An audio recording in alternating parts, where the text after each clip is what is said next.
Hello, in front of me I've got Subaru HV.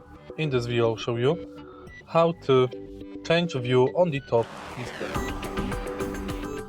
In the beginning, take a look at the steering wheel. Right here we've got the view button. Press it, and thanks to view button we can switch menu on the top display.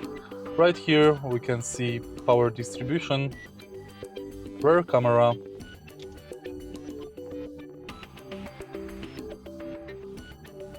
and next we can press info button to check car systems, chassis, water, oil and average speed,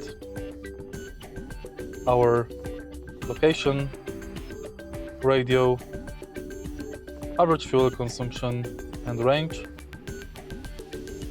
date and time, and next we can go to menu. Right here we can manage date, display beep, camera settings, maintenance. We can reset or go back. If you find this video helpful, please leave like, comment and subscribe.